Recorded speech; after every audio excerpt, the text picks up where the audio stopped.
तर कोल्हापूरच्या अंबाबाई मंदिर जतन संवर्धनाच्या त्रुटींबाबत पुरातत्व विभाग, पश्चिम महाराष्ट्र देवस्थान व्यवस्थापन समिती आणि जिल्हाधिकाऱ्यांना कारणे दाखवा नोटीस बजावण्यात आली। सोमवारी 3 ऑगस्ट न्यायालयात आपलं म्हणणं मांडावं लागणार आहे। त्यांना 15 ऑगस्ट 1947 ला मंदिर जसं होतं त्या अवस्थेमध्ये संवर्धित करून देण्याबाबत गजानन विश्वनाथ मुनीश्वर आणि शिवकुमार शिंदे यांच्या वतीनं दिवाणी न्यायाधीशांकडे दावा दाखल करण्यात आला।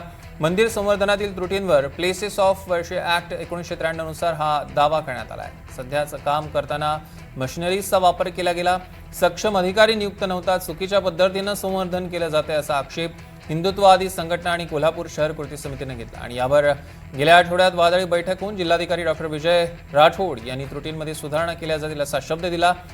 या दाव्यात वादींची बाजू ऐकून घेऊन देवस्थान व्यवस्थापन समिती, सहाय्यक संचालक पुरातत्व विभाग आणि जिल्हाधिकारी कोल्हापूर या चारही प्रतिवादींना नोटीस बजावली आहे। तर जळगाव शहरात मध्यरात्रीपासून सुरू असलेल्या मुसळधार पावसामुळे जनजीवन विस्कळीत झाले। सततच्या पावसामुळे शहरातील अनेक सखल भागांमध्ये पाणी साचले। गुलानी मार्केटच्या तळमजल्यातही मोठ्या प्रमाणात पाणी शिरले। यामुळे फळं, फुलं तसंच इतर व्यावसायिकांच्या मालाचं नुकसान झालंय। व्यापाऱ्यांसमोर मोठं आर्थिक संकट उभं ठाकलंय। पावसाचा जोर कायम असल्यानं नागरिकांनी आवश्यक तेवढाच बाहेर पडावं आणि प्रशासनाच्या सूचनांचं पालन करावं असं आवाहन केलेलं आहे।